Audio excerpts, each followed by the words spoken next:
The silence was a presence, heavier than the vacuum it mimicked, a shroud woven from the endless night. I drifted, a speck within a speck, aboard the event horizon, a vessel of steel and light years, a fragile shell against the indifferent cosmic tide. My viewport offered only the pinprick glitter of distant, unreachable stars, and the velvet abyss that swallowed all sound, all warmth, all hope. Here, in this profound quiet, my thoughts echoed, hollow and sharp, like stones skipping across a vast, empty plain. My fingers, calloused from countless hours at the console, traced the faint outline of a constellation I once knew, now twisted by light years and my own fractured memory.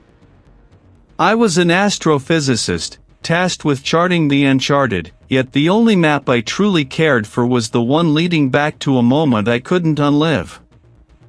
The ice had been a sheet of polished obsidian, reflecting a sky the color of bruised plums. My breath then, like now, had plumed in the frigid air, each exhalation a ghost escaping my lips. I remembered the way the wind had bitten, a sharp canine snap at my exposed skin, and the distant, thin crack that had presaged everything. I had stood there, helpless, watching the world fracture, a mosaic of despair spreading outward from a single point of impact. The memory was a shard lodged in my mind, an unyielding fragment that pulsed with a dull ache, defining the contours of my existence. It was why I was here, in this desolate expanse, chasing answers in the dust of creation, hoping to outrun a past that clung like cosmic residue. A soft chime from the main console pulled me back from the precipice of that recollection. My determination, a brittle shield, clicked back into place. Duty, however bleak, offered a tether. The ship's automated long-range scanners had flagged something. Not a stellar nursery, not a rogue planet, nor the familiar shimmer of a nebular cloud. The preliminary readings were anomalous. Anomaly detected, the ship's AI, a voice of practiced calm, announced through the calms. Designation, Unidentified Object 7 Gamma. Initiating proximity analysis. I pushed off the bulkhead, propelling myself with practiced ease towards my workstation. Gravity simulators hummed beneath the deck plating, a constant, low thrum against the vast quiet. The chief engineer, a man whose face was a roadmap of worry lines, glanced my way from his own console. His brow was furrowed, a silent question in his eyes. He knew my reputation for solitary vigilance, a necessity in this profession. No thermal signature, no gravitational lensing effects consistent with its implied mass. The object's reflected light profile shifted erratically, as if its surface defied consistent measurement. My fingers danced across the holographic interface, adjusting filters, recalibrating sensors, trying to coax a coherent image from the digital static. Proximity alert. 10,000 kilometers and closing, the AI stated, its voice unwavering. A primordial black hole? I shook my head, my eyes narrowed. The gravitational readings are too stable, too contained for a black hole of any significant mass. It doesn't just appear like this, not in such a discrete, almost defined form. The image on the main viewer solidified, pixel by agonizing pixel. It wasn't a meteor, nor a derelict probe. It was a form, yes, but a form that seemed to reject the very concept of form. Its edges blurred and sharpened simultaneously, its surface a shifting tessellation of impossible angles and non-Euclidean curves. It was roughly spherical, yet somehow also cubic, and perhaps something else entirely, all at once. My mind, trained in the elegant certainties of astrophysics, struggled to reconcile what my eyes were presenting. It was a visual paradox, a thing that shouldn't be. I've never seen anything like it, the chief engineer murmured, his voice laced with an apprehension that mirrored my own. It's wrong. My heart, which I often felt was as frozen as that long-ago lake, gave a sudden, unexpected lurch. It was not merely unknown, it felt unknowable, a deliberate affront to every physical law I held sacred. And I, Arthur Grant, was directly in its path.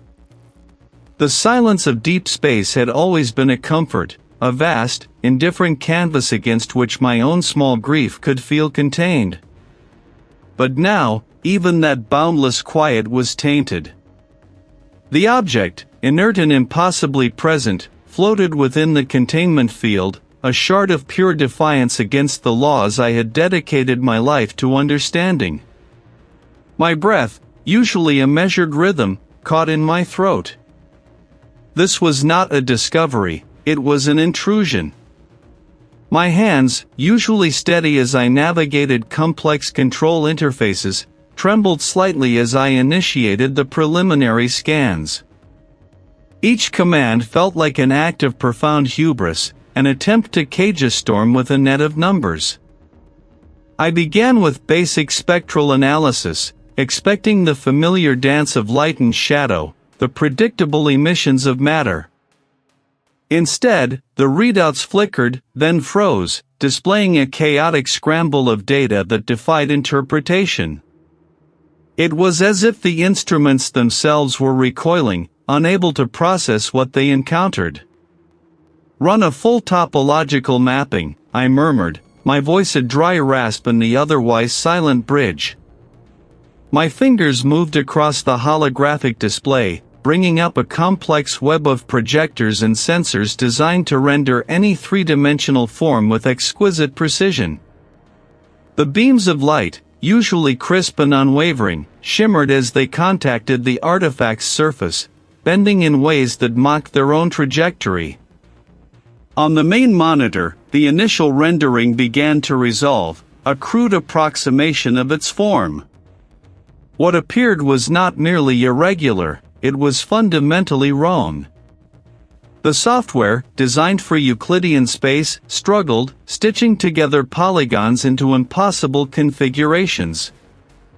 Angles that should have summed to 180 degrees spiraled into infinity, then abruptly snapped back into acute corners. Surfaces appeared simultaneously concave and convex, lines converged and diverged with sickening illogic.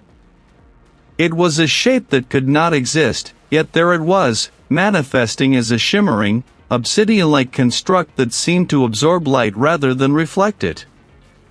My gaze traced its impossible curves, feeling a distinct pressure behind my eyes, as if my very optic nerves were straining to reconcile the visual input with a lifetime of learned geometry. "Recalibrate spatial parameters," I ordered, though I knew it was futile.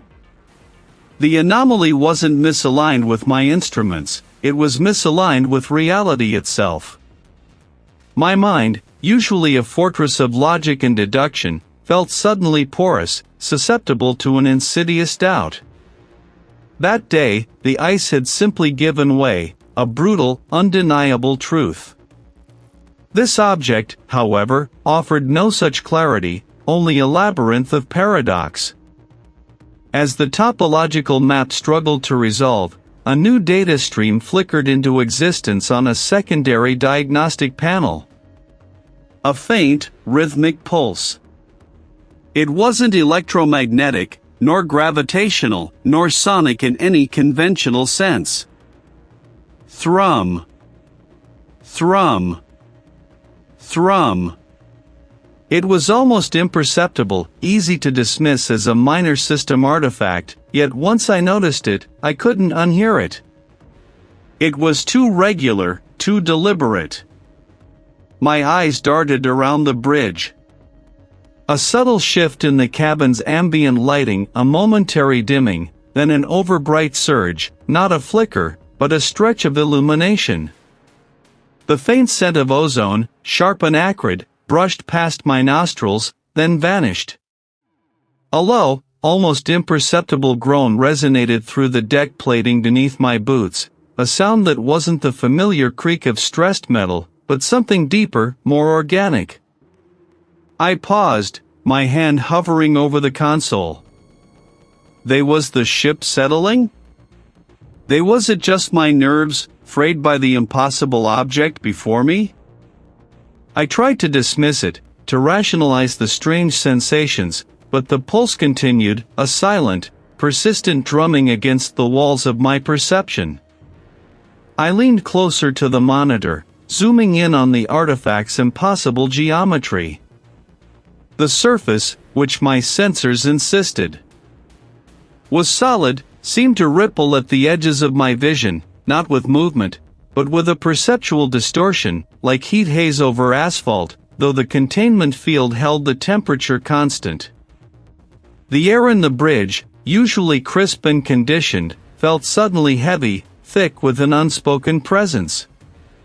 The rhythmic thrum intensified, not in volume, but in its pervasive quality, burrowing into the very fabric of the ship, into the very marrow of my bones. I clenched my jaw, a knot of unease tightening in my stomach. This was more than just an anomalous object. It was a gateway, a window into a reality that made a mockery of everything I believed, everything I had ever known. The object defied every principle I held sacred. It hung in the containment field, a silent, obsidian shard, its angles shifting even as I stared, refusing to resolve into a stable form. My instruments, calibrated to the most infinitesimal deviations, registered nothing. No energy signature, no gravitational anomaly, no exotic particle emissions. Yet, it was there, a palpable void, a tear in the fabric of expected reality. My determination, once a steady flame, now guttered in the thin, cold air of pure impossibility. I had spent countless cycles in the observation deck, my gaze fixed on its impossible geometry, charting its non-Euclidean contours with a desperate hope that some pattern, some logical sequence, would emerge. Instead, the longer I watched, the more my own perceptions frayed.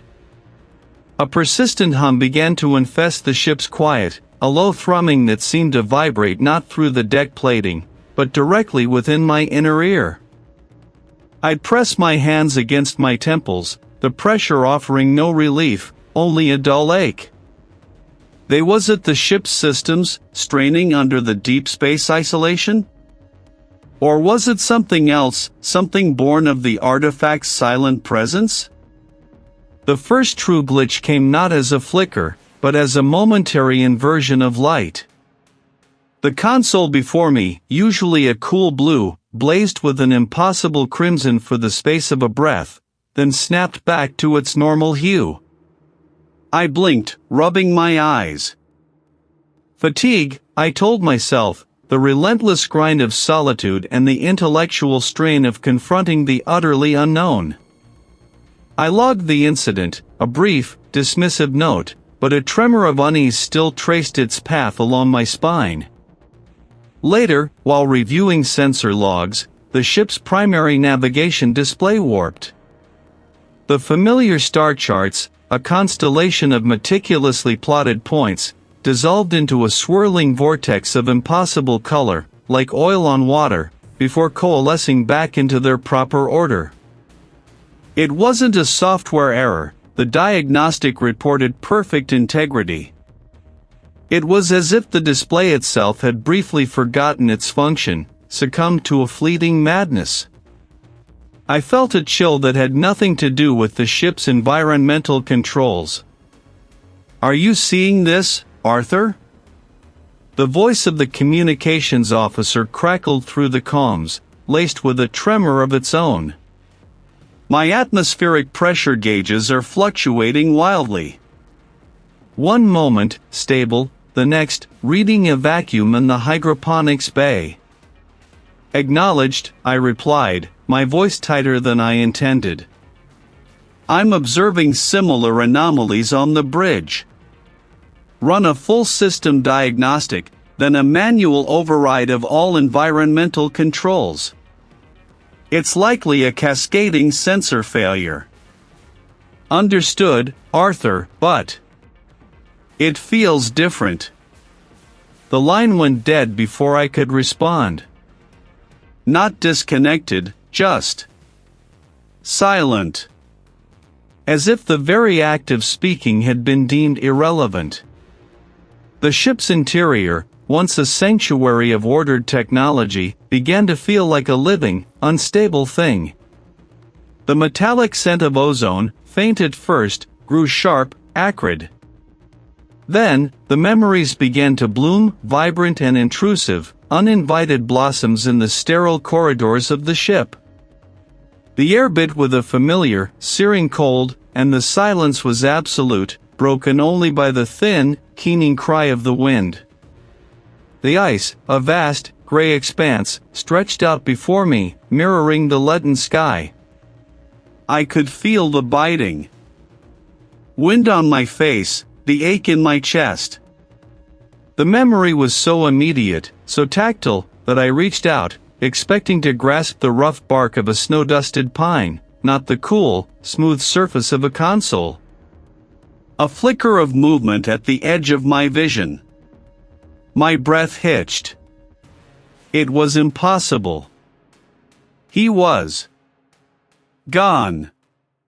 The vision wavered, the ship's interior asserting itself with a sickening lurch.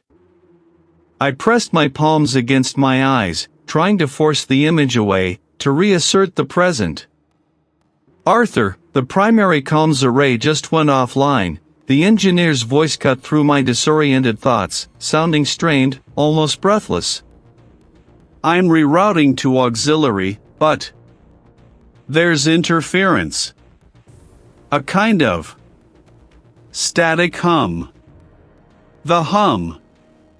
It was no longer just in my ears, it was in the ship's systems, in the very air.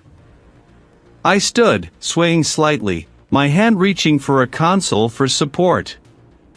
The ship, usually a bastion of predictable physics, was becoming a canvas for impossible phenomena. The artifact, I realized with a sickening lurch, had begun to sing. Not with sound, but with something far more insidious, a silent melody that plucked at the strings of my perception, twisting reality into a grotesque parody of itself. Was this what isolation did?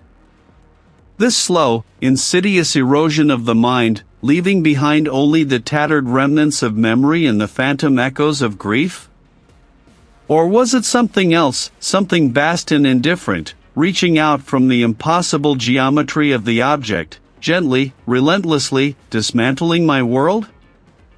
The line between the ship's malfunction and my own deteriorating sanity blurred, dissolving into a single, terrifying question mark. I was determined to understand, but the cost, I now feared, was everything. I gripped the cool console, the familiar controls blurring beneath my gaze, my mind no longer a fortress of logic, but a sieve through which reality was rapidly draining. Sleep became a forgotten luxury, a distant shore I no longer dared to approach. My eyes, crusted with fatigue, burned like embers. The air in the research chamber grew thick with the scent of stale coffee and my own neglect. Days folded into nights without distinction, marked only by the shifting light of the chamber's monitors and the artifact's inscrutable glow. I ate when a worried colleague, the ship's navigator perhaps, would push a nutrient paste tube into my hand, their voice a muffled concern I barely registered. Their words were like distant echoes, irrelevant against the insistent pulse of the object before me. I lived for the artifact. It sat on its pedestal, a nexus of impossible angles, its surface a shifting tapestry of non-Euclidean geometry. I ran my fingers over its cool, smooth planes, feeling not just the material, but the absence of material, the way space seemed to fold inward upon itself, defying every principle I had ever known. My instrument screamed with static, unable to reconcile the energies it emitted, the signals it broadcast. It wasn't a language of symbols, I slowly realized, but a language of structure. I stopped trying to force it into our mathematical frameworks. I abandoned equations, discarded simulations. Instead, I simply watched. I let my mind drift, allowing the chaotic signals to wash over me, the impossible angles to imprint themselves directly onto my optic nerve. I traced the way light bent around its edges, not refracting, but reordering the photons, creating shadows where no light source existed, and illumination where none should be. The hum intensified, not just in the chamber, but within me, a resonant frequency that seemed to align with my own neural pathways. Then, a breakthrough, not intellectual, but visceral. It wasn't a formula I discovered, but a feeling. A sudden, terrifying clarity. I saw it not with my eyes, but with a deeper, more primal part of my mind. The artifact wasn't just in space, it was space, or at least, a key to its underlying architecture. The walls of the research chamber rippled. The bulkheads seemed to breathe, their metallic surfaces stretching and contracting like living tissue. The steady glow of the overhead lights flickered, not with electrical fault, but with a subtle shift in their very position within the continuum. Distances became fluid. The console before me seemed to recede and then leap forward, its controls warping into impossible configurations. I laughed, a dry, rasping sound that tore at my throat. It wasn't madness, I told myself, it was understanding. And then, the frozen lake. It wasn't a memory, it was a sudden, chilling immersion. The ice beneath my worn boots groaned, a deep, mournful sound that echoed the hum in my ears. I saw the patterns in the ice, the way the fractures intersected, the impossible angles they formed. They weren't random, they were precise, echoing the geometry of the artifact in the chamber. The frozen lake wasn't just a place of past tragedy, it was a manifestation of the artifact's language, a terrifying demonstration of its power to fold and connect disparate points in what I had once believed to be a linear reality. My breath plumed in the frigid air. I could feel the memory, sharp and agonizing, of the thin ice, the sudden crack, the desperate, flailing hands. But now, it was more than memory. It was a principle. Life and death, I realized with a sickening lurch, were not profound mysteries, but mere parameters within this vast, elegant, uncaring system. My past, my grief, my very existence, were just data points. I stumbled back, my hands flying to my face, the vision of the frozen lake blurring, then shattering like ice. I was back in the chamber, but it was irrevocably changed. The hum was a roar now, and the artifact pulsed with a malevolent light, reflecting my understanding. It wasn't just an object, it was an eye, an aperture into a truth that rendered sanity a quaint, human construct. And now I did. The universe was not just vast, it was a terrifyingly ordered mechanism, and I, Arthur Grant, was merely a cog, grinding against the indifferent gears. The hum that had settled into the marrow of my bones deepened, becoming less a sound and more a state of being, a resonant thrum that vibrated through the deck plating, up through the soles of my boots, and into the fragile architecture of my skull. My vision blurred at the edges, not from fatigue, but as if the air itself had gained a shimmering, refractive quality. I pushed myself from the console, the chair protesting with a groan that seemed to stretch into an impossible echo, long after the sound should have died. The corridor outside my quarters, usually a testament to stark functionality, now seemed to ripple, the bulkhead panels breathing in and out with a slow, deliberate rhythm. I pressed a palm against the cool metal, expecting the solid certainty of steel, but felt instead a subtle give, like the taut skin of a drum. My fingers, for a terrifying instant, seemed to sink into the surface, the metal yielding like warm wax before snapping back with a jolt that sent a tremor up my arm. "Arthur," I muttered, my voice thin, an unfamiliar tremor in its timbre. "Focus." I needed to reach the observation deck, to look out at the indifferent tapestry of space, to anchor myself against the vast, immutable void. But the path there, usually a direct line, began to play tricks. A section of the corridor, familiar down to the scuff marks on the floor, suddenly stretched, elongating into a tunnel of impossible perspective. The overhead lights, spaced evenly a moment before, now receded into a distant, pinprick glow, while others seemed to hover inches from my face, casting stark, unsettling shadows. My steps, though steady, felt as if they were sinking into something viscous, the deck plating offering no firm resistance. Then, the gravity shifted. Not a lurch, not a sudden drop, but a subtle, sickening tilt.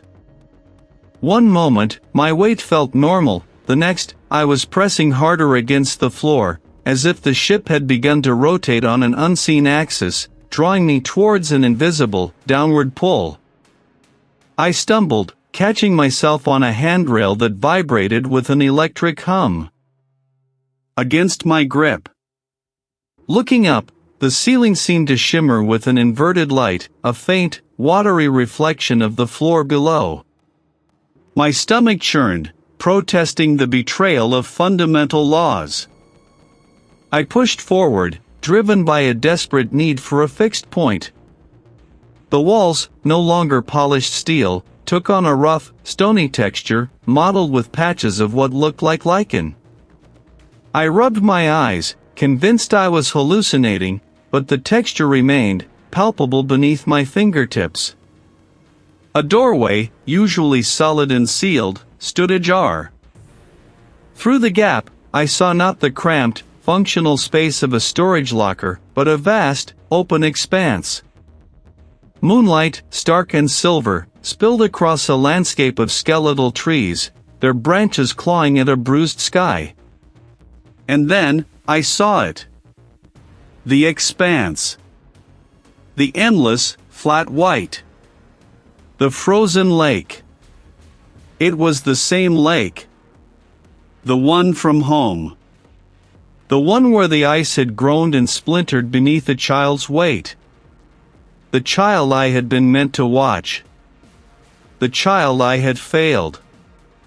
The ship's corridor was gone. I stood at the edge of that terrible, silent expanse, the wind whipping at my face, carrying the scent of pine and frozen water. I could hear the faint, distant echo of frantic shouts, a woman's voice, choked with despair. My mother. This isn't real. I squeezed my eyes shut, pressing the heels of my palms against them until kaleidoscopic patterns exploded behind my eyelids. When I opened them, the frozen lake was still there, vast and unforgiving. But something had changed. The crack in the ice had widened, revealing not dark water, but an impossible, shimmering void, reflecting the moonlight with an unnatural, hungry gleam. The artifact. It was there, beneath the ice. A guttural cry tore from my throat. I stumbled backward, away from the precipice, away from the impossible vision. My heel connected with something solid, sending a jolt of pain up my leg. The cold air vanished, replaced by the recycled breath of the ship. The stony walls dissolved back into metal. The endless expanse of the frozen lake collapsed into the confines of a narrow corridor. The corridor was still warped, its lines undulating like a heat haze, but it was undeniably the ship again. My hands trembled as I pushed myself upright. The boundaries were gone. The ship, the only solid ground I had left, was no longer merely twitching. It was breathing. It was remembering. And it was showing me things I was not meant to see, eroding the very bedrock of my sanity with each impossible shift. I was losing my anchor, adrift in a sea where the currents were made of time and the waves were woven from sorrow. Impossible architecture, a space carved not from solid matter, but from fractured light and contorted shadow. Within its shimmering depths, a room coalesced, familiar and yet utterly alien. Its walls met at acute angles that burned the eyes, its ceiling sloped into an abyss, and the floor, a mosaic of splintered memories, seemed to tilt precariously. This wasn't a reflection, nor a trick of the light. This was there, an intrusion into my perception, a violation of the world as I knew it. The air above the ice grew heavy, thick with an unspoken question, a silent accusation. Within that impossible chamber, a small, wooden rocking horse stood, its painted eyes vacant. And then, a figure began to form, a spectral outline at first, then solidifying with agonizing slowness. It was a child, small and fragile, with hair the color of sun-faded wheat. The child wore a simple, blue dress, and in one hand, clutched a worn, fabric doll. But the child's face, when it finally resolved, was a canvas of wrongness. Features stretched and compressed, eyes too wide, a mouth a silent, screaming chasm. My hands instinctively clenched into fists, nails digging into my palms, a futile attempt to ground myself in a reality that was rapidly dissolving. The memory, long entombed beneath layers of self-deception, now clawed its way to the surface, aided by this impossible mirror. The child in the impossible room slowly turned its head, its distorted gaze pinning me where I stood. A voice, thin and reedy, amplified by the crushing weight of my guilt, seemed to emanate not from the figure. I felt a dizzying lurch, as if the ground beneath me had shifted, not physically, but dimensionally. The non-Euclidean artifact, still secured in the satchel I wore, pulsed with a faint, internal light, a low hum resonating through my bones. It wasn't merely showing me a vision, it was extracting it, pulling the very essence of my torment into being, shaping it with an alien logic. I tried, I rasped, my voice thick with the despair I thought I had vanquished. The memory of the phone ringing, the distant voice, the sudden, sickening realization that I was miles away, engrossed in equations, while the world of the child fractured, it all flooded back. The crushing weight of a choice made, or rather, a choice not made. The child took a single, unnatural step forward within the impossible room. Its limbs moved with a jerky, disjointed grace, like a marionette guided by unseen, malevolent strings. You chose numbers. It was my own self-condemnation, amplified and weaponized. This wasn't just a hallucination, it was a dissection. The artifact was peeling back the layers of my consciousness, exposing the raw, festering wound I had tried to seal away. It saw not a man, but a collection of data points, a series of decisions, each carrying a quantifiable consequence. "Stop it," I demanded, my voice gaining a desperate edge. But as my fingers brushed against the canvas, a jolt of something akin to pure thought, devoid of emotion, surged through me. This entity did not feel, it processed. It did not hate, it analyzed. The child in the fractured room raised its fabric doll, its face still a terrifying parody of innocence. The doll, too, was distorted, its button eyes askew, its stitched smile stretched into a rictus. Some equations have no solution, Arthur Grant. The full weight of my name, spoken by that impossible voice, by that impossible child, reverberated through the frozen landscape, echoing back from the distant, snow-laden trees. It was a judgment, not from a deity, but from a system. My determination, which had been a shield against the creeping madness, began to crack. How could one fight a force that understood the very architecture of one's soul, that could manifest the deepest recesses of one's regret with such horrifying precision? I felt myself unraveling, the careful distinctions between memory and reality blurring into a single, terrifying truth. The frozen lake, the biting wind, the very ground beneath me, it all felt like an illusion, a fragile construct maintained by my own faltering mind. The non-Euclidean artifact, nestled within the satchel slung across my chest, pulsed with a faint, internal light, a low, persistent thrumming that resonated in my bones. It was a beacon, or perhaps a lure, drawing me away from the confined spaces of the research station, away from the scrutiny of a colleague's worried gaze, towards the stark, unyielding expanse of the frozen lake. I pulled my parka tighter, but no fabric could insulate against the chill that had settled deep within my marrow, a cold born not of temperature but of encroaching understanding. The lake stretched before me, a vast, white plain under a bruised, twilight sky. Cracks, like veins of silver lightning, snaked across its surface, testament to the immense pressures held captive beneath. Each step I took on the groaning ice was a conscious effort, a defiance against the growing certainty that my footing on reality itself was becoming precarious. I stopped near a cluster of jagged ice formations, wind-sculpted sentinels that seemed to watch me with an ancient, indifferent patience. The artifact's pulse intensified, vibrating against my ribs like a trapped bird. A faint, almost imperceptible hum began to fill the air, a sound that seemed to originate not from a source, but from the very silence between the falling snowflakes. It was the sound of something vast unfurling. Then, the world fractured. It began.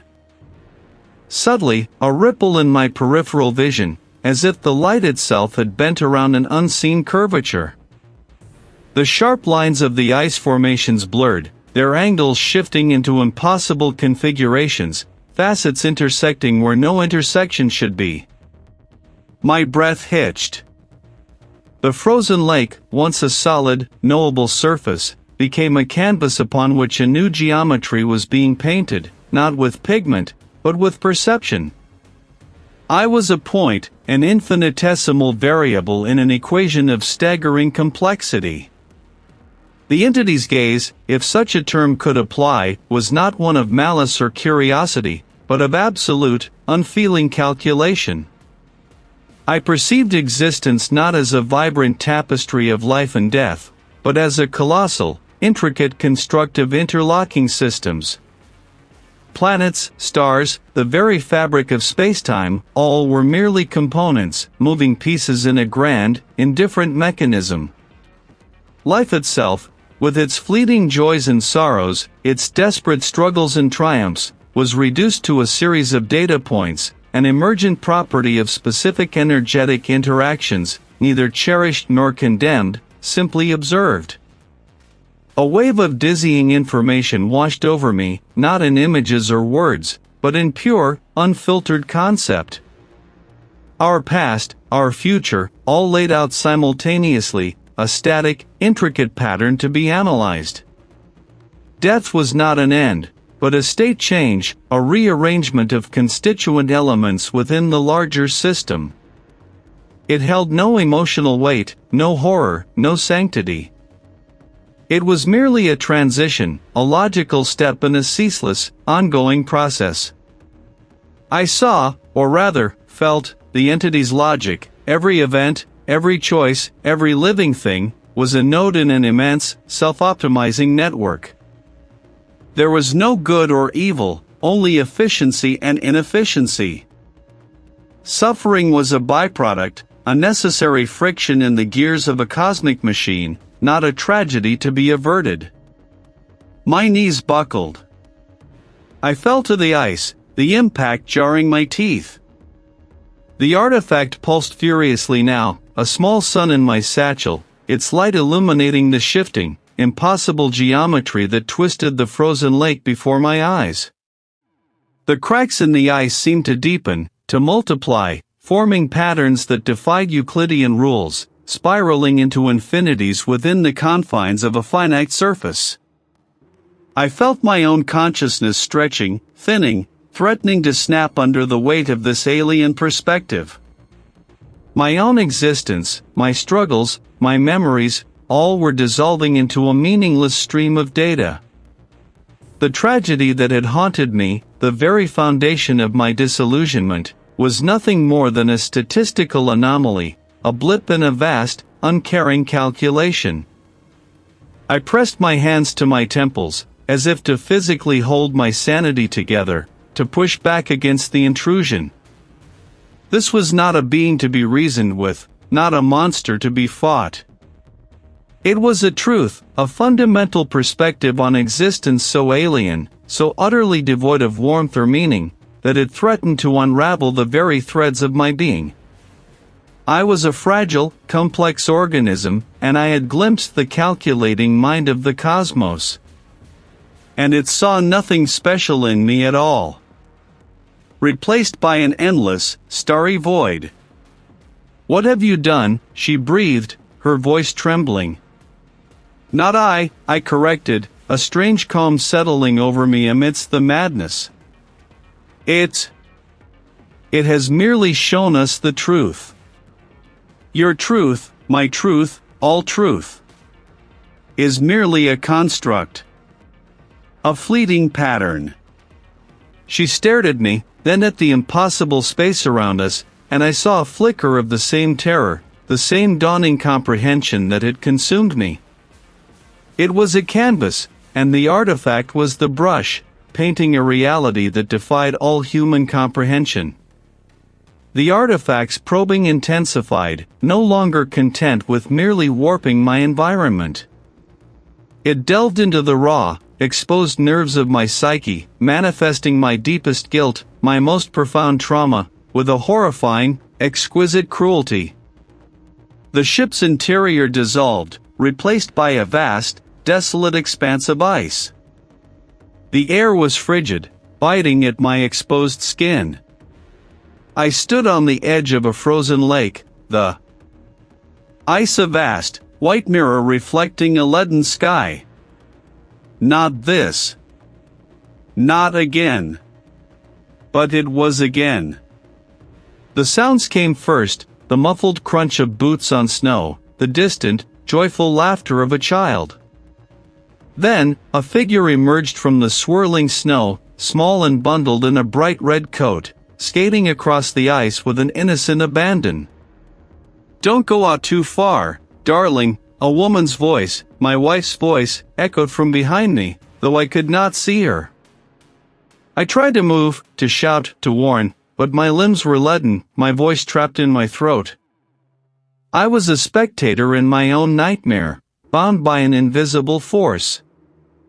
The child, my child, skated the wind, a razor's edge, scoured the expanse of the frozen lake.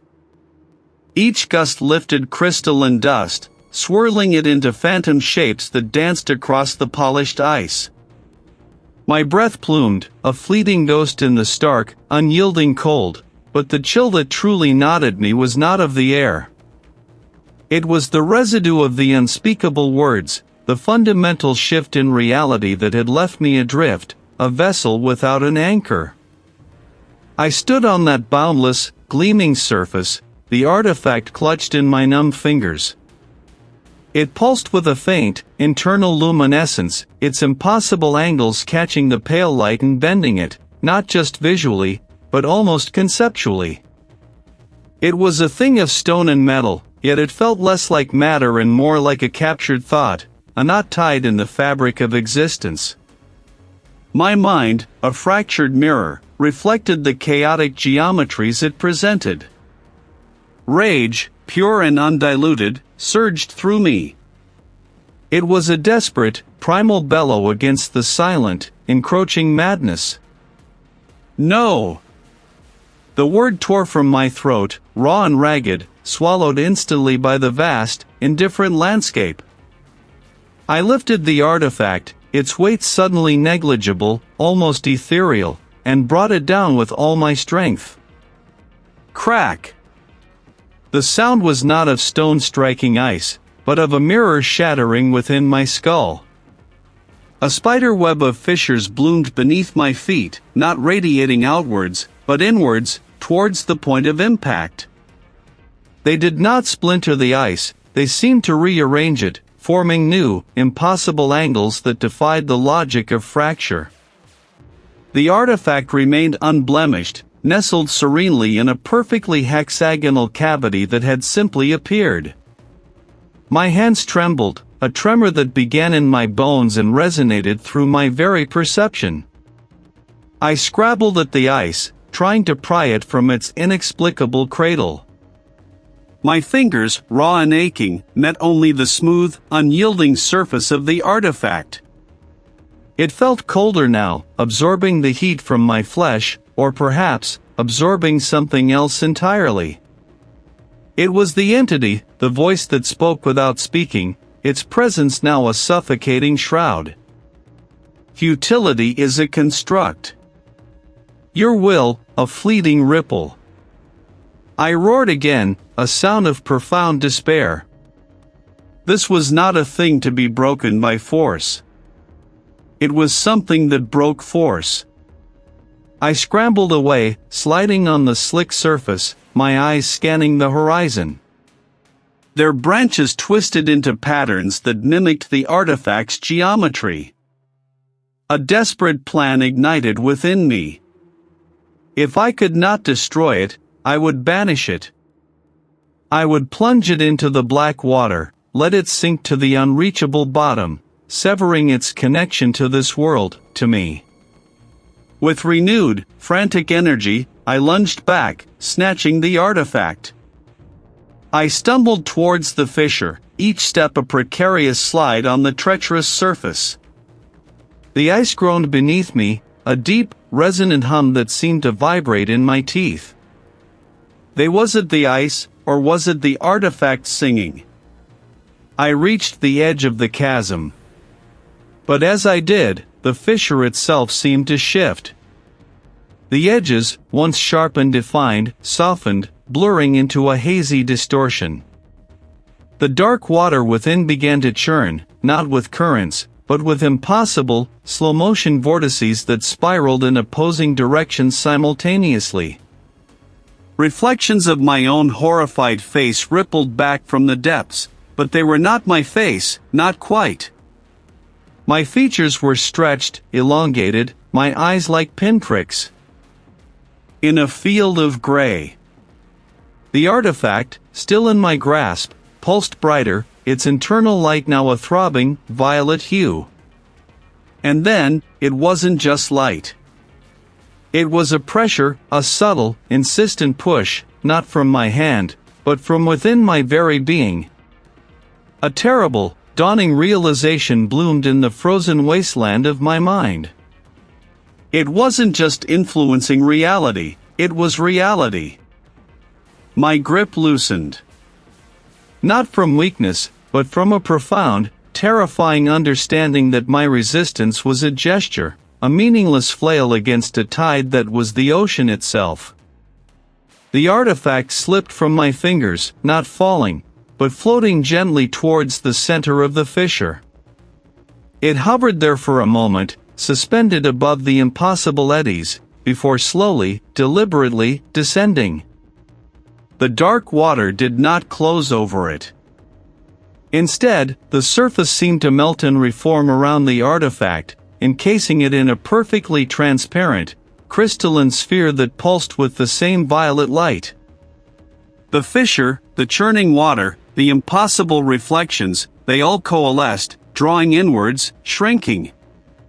In moments, the chasm was gone.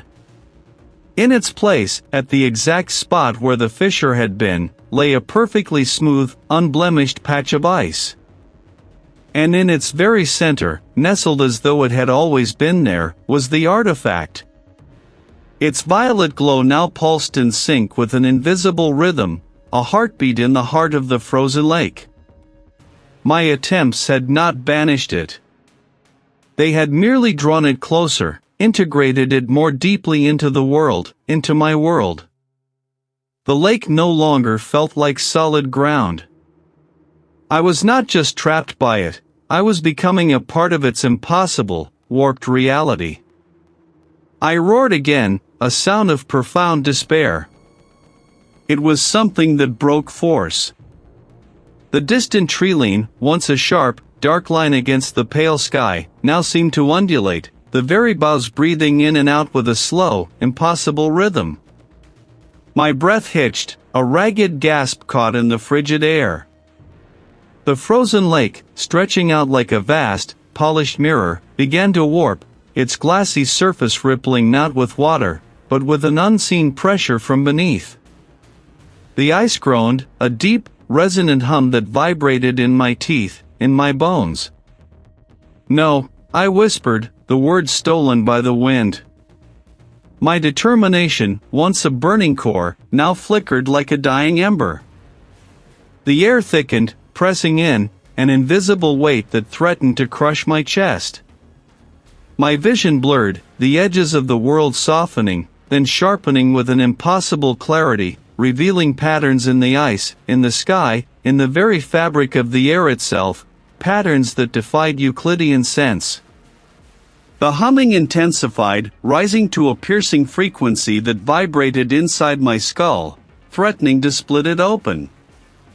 It was a song, I realized, but a song of pure, unadulterated information, a symphony of existence reduced to its most fundamental, terrifying components. Each note was a concept, each chord a universe. My mind, straining against the onslaught, tried to interpret it, to find a logic, a meaning, but there was none for a human consciousness. It was the language of everything and nothing, the indifferent hum of cosmic calculus. My childhood home, the scent of my mother's garden, the warmth of a colleague's hand, they were no longer experiences, but variables, equations in a grander, terrifying system. My identity, Arthur Grant, astrophysicist, became a sequence of operations, a function to be solved, or perhaps, to be eliminated. I saw myself, not through my eyes, but from a vantage point impossibly far away, a tiny, insignificant speck on a pale blue dot, a fleeting anomaly in an ocean of ordered chaos. The entity, unseen, unheard by conventional senses, was here, now, encompassing me, dissolving me. It wasn't hatred or malice, it was profound, absolute indifference. I was merely a perturbation, a ripple in its vast, intricate design. My legs buckled. I fell to my knees on the frozen lake, the icy surface biting through my trousers.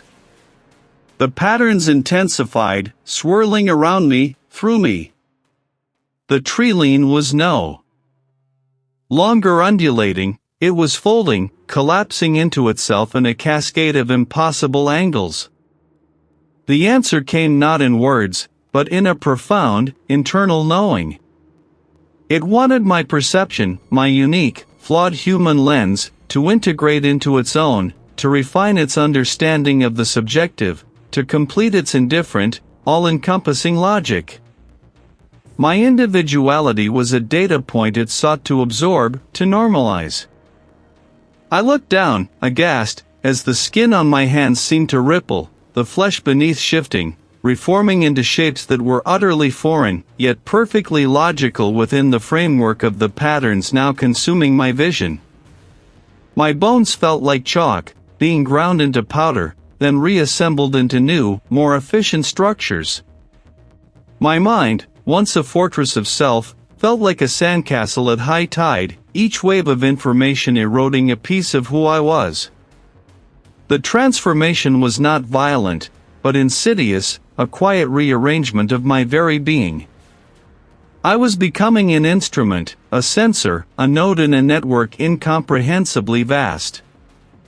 My memories, my joys, my sorrows, they were not erased, but transcoded, translated into a universal language of pure data, stripped of all human sentiment.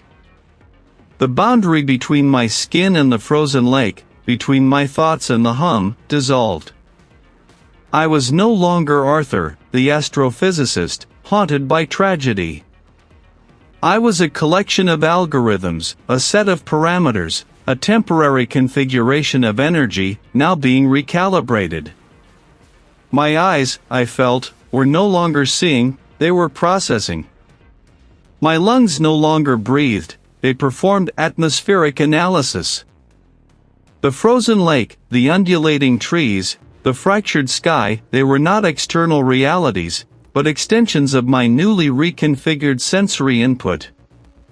The final vestiges of my human consciousness, a tiny spark of defiance, flickered, then died, extinguished not by force, but by a logic so absolute it rendered resistance meaningless. The transformation was complete. I was no longer an individual, but a component, a perfect, grotesque part of the entity's grand, indifferent design. I surrendered, not with a whimper, but with an echo of a thought that was no longer mine. I am a function. The roar tore through me, not from my throat, but from a place deeper than bone, a hollow chamber where silence had once resided. The slick surface beneath my boots, the expansive sheet of the frozen lake, vibrated with a low, resonant hum, a sound that seemed to originate from the very fabric of the air. The distant tree-line, which had previously writhed like a fever dream, now began to stretch, pulling apart at its seams as if painted on a rubber sheet. Pines became elongated smears of green and brown, their sharp needles blurring into fibrous tendrils. The sky above, once a pale, indifferent canvas, fractured into impossible angles, shards of light refracting against an unseen prism. I stumbled, my knees giving way on the polished ice, my hands scraping against its unforgiving chill. My breath hitched, a ragged, desperate sound in the sudden, profound quiet that followed the roar. The air itself tasted thin, metallic, like static electricity before a storm. Where the sleek, angular lines of the ship should have been, a grotesque parody stood. Its hull, once burnished metal, buckled and twisted, not in the way metal tears or warps under heat, but as if folded in on itself by an unseen, impossible hand. Panels peeled back like petals of a monstrous flower, revealing not machinery or conduits, but a swirling emptiness that mirrored the distortions in the sky. It was a monument to non-existence, a derelict ghost ship whose very form screamed a silent, agonizing truth. It had been touched by something that did not belong. My mind reeled, trying to grasp the impossible, to fit these alien contortions into the neat, predictable boxes of my training. My perception, once a reliable lens, was now a kaleidoscope of shattered certainties. My own hands, raised before my face, seemed to ripple at the edges, their contours wavering, threatening to dissolve into the shimmering air. This was it. The event. Not a cataclysm of fire or sound, but a quiet, insidious unmaking. The artifact, a silent, obsidian shard embedded in the ice, pulsed with a slow, rhythmic beat, a low thrumming that was less sound and more a vibration directly in my bones. It was the heart of this impossible transformation, the pivot around which reality bent and broke. It absorbed the light, the very concept of its surroundings, without effort, without malice, simply was. Arthur Grant, the astrophysicist, the man who sought answers in the distant stars, felt his tether fray. My memories, once vivid and sharp, began to blur, receding like photographs left too long in the sun. My name, Arthur, felt like a borrowed garment, too small, too constricting for the consciousness that was expanding, dissolving into the cosmic hum. I was no longer observing the universe, I was becoming a part of its observation of itself. The artifact's silent work was not to destroy, but to reveal. It stripped away the comforting illusions, the human constructs of meaning and purpose. Life and death, joy and sorrow, the intricate dance of existence, they were all just patterns, fleeting configurations within a larger, utterly indifferent design. My individual consciousness was a ripple on an infinite ocean, and now, the ripple was flattening, returning to the vast, placid surface. The artifact continued its slow, resonant pulse, a silent testament to a reality that cared nothing for human sanity or suffering. It simply existed, a perfect, non-Euclidean jewel, singing its song of pure, unadulterated geometry to a universe that heard no music. My vision, or what remained of it, widened, encompassing the warped ship, the stretching trees, the fractured sky, and the endless, gleaming expanse of the frozen lake. I saw the artifact not as an object, but as a gateway, a point of communion with the vast, uncaring machinery of existence. And I, Arthur Grant, was no more. Only a point of perception remained, a witnessing consciousness, adrift and utterly alone on the endless, indifferent ice, bound forever to the silent, terrible song of the obsidian shard. The lake reflected the broken sky, a mirror to a mind that had seen too much, and could never unsee.